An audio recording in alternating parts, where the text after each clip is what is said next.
नमस्कार, बहुत बहुत स्वागत है आपका हमारे छोटे से चैनल में।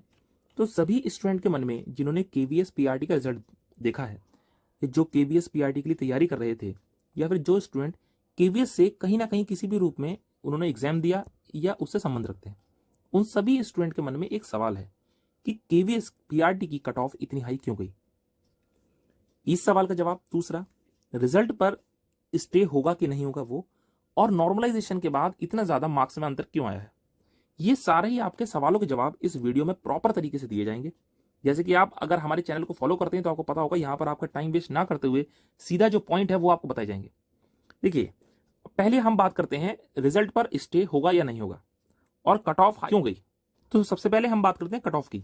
तो कट ऑफ हाई क्यों गई है, तो इसका आंसर ये है कि कट ऑफ हाई उतनी नहीं गई है जितना कि आप सोच रहे हैं, या जितना आपको और चैनल वाले बता रहे हैं कि बहुत हाई चलेगी कट ऑफ। कट ऑफ उतनी हाई नहीं गई है जितना आपको लग रहा है, और कट ऑफ बहुत ज्यादा लो जाने की चांस भी नहीं थी। आप देखिए हमारे चैनल में, ये देखिए आई बटन पे आपको यहाँ वीडियो मिल जाएगी, हमने आपको कट ऑफ बताई थी। तो हमने उस समय भी आपसे वीडियो में बताया था कि कट ऑफ उतनी लो नहीं जाएगी जितने और चैनल वाले आपको बता रहे हैं। हमारे ही चैनल में लगभग 131 का प्रेडिक्शन हमने किया था, कट ऑफ गई है 135। तो आप देखिए कि कट ऑफ उतनी हाई नहीं गई है। अगर आपको लग रहा है तो आप कट ऑफ लगा रहे हैं 95 नंबर, 100 नंबर, जो कि आपके सन 2018 के अंदर गई थी। अब 2018 के अंदर आपकी गई थी 100 नंबर, लेकिन पेपर भी तो वो 150 नंबर का था आपका। अगर आप 150 नंबर के हिसाब से उस पेपर को कैलकुलेट करते हैं तो लगभग 67% आए थे, यानी 67% लेकर आने थे मार्क्स जिस भी स्टूडेंट को उस समय पास होना पड़ा। और इसके बाद जो अगले साल हुआ, फिर उसके बाद पेपर केवल 95 गई थी कट ऑफ, क्योंकि पेपर हार्ड था।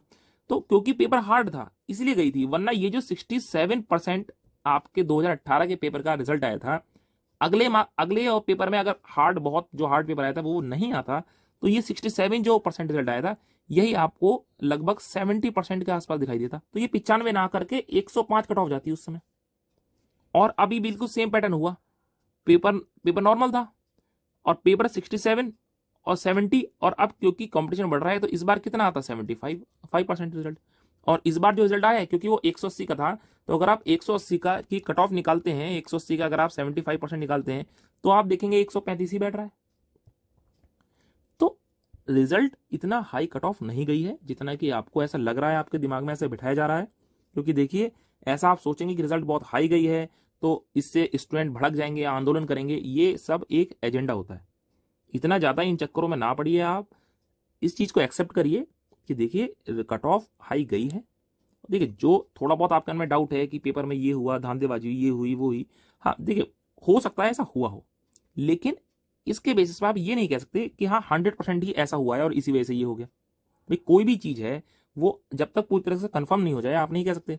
अभी आप यही मानकर चलिए कि आपकी तैयारी में थोड़ी सी कमी रही, जिस वजह से कट ऑफ जो गई है वो इतने की ही उम्मीद थी, इतनी ज्यादा कम की उम्मीद नहीं थी। हालांकि हमें 73% की उम्मीद थी, वो 75% चली कट ऑफ। अब कंपटीशन भी तो बढ़ रहा है, बच्चे स्टूडेंट हर समय तैयारी कर रहे हैं लाइब्रेरी में बैठकर, जो 12-12 घंटे पढ़ रहे हैं, तो वो कुछ तो लेकर आएंगे ही।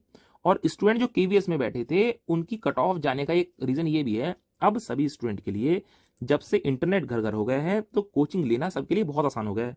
और हर स्टूडेंट जो कि पहले पढ़ नहीं पाता था, कोचिंग जा नहीं पाता था, या किसी घर के काम की वजह से शॉप पे या कोई और उसे बिजनेस में लगा हुआ है या किसी जॉब में लगा हुआ है, वो व्यक्ति तैयारी नहीं कर पाता था पहले। अब वो व्यक्ति अपने फोन के जरिए तैयारी कर पाता है। अब आप बहुत ही सुनते होंगे कि यूपीएससी की तैयारी बहुत स्टूडेंट कर रहे हैं, पीसीएस की तैयारी कर रहे हैं, तो वो स्टूडेंट जब केवीएस का एग्जाम देंगे तो कट ऑफ तो हाई जानी ही जानी है। मेरी ही जानकारी में एक हैं जिन्होंने की यूपीएससी की तैयारी की, और यूपीएससी में, लेकिन उनका एक मन ये था कि मुझे यूपीएससी में केवल सिविल सर्विस में आईएएस बनना है। हालांकि वो तो सपना उनका पूरा नहीं हो पाया। जब बाद में फिर उन्होंने एग्जाम दिया यूपी का, यूपी की वैकेंसी आई, वो उन्होंने एग्जाम दिया यूपी के जूनियर का। जब उसके बाद उन्होंने यूपी के टीचिंग का एग्जाम दिया तो वो एक भी दिन पढ़ के नहीं गए। और मेरे काफी ज्यादा जानने वाले हैं, मैं उनको जानता हूं, एक भी दिन वो पढ़ के नहीं गए, और बहुत ही कम वैकेंसी में भी उनका नाम था।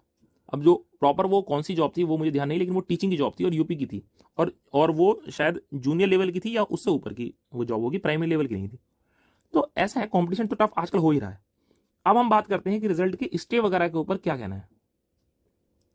देखिए, रिजल्ट पर स्टे तो लगना बहुत मुश्किल है, इसको आप ना ही मानिए फिलहाल। तो कोई चमत्कार ही हो जाए अलग, वो बात अलग है, लेकिन रिजल्ट पर स्टे नहीं लगेगा। और आपको स्टूडेंट होने के नाते जिनका नंबर आया है आप उनके रास्ते में अड़चन ना डालकर अपनी तैयारी करिए और इस चीज़ को मानिए कि हाँ ऐसा हो चुका है। अब आप तैयारी करिए। इस चीज़ से क्या होगा, फाइनली कभी आपका मार्क्स किसी में आ जाएंगे तो फिर बाकी और डालेंगे रेट वगैरह, उससे क्या फायदा है किसी चीज़ को अटकाने से। तो इसलिए स्टे को तो आप अब ये मान लीजिए कि नहीं होगा।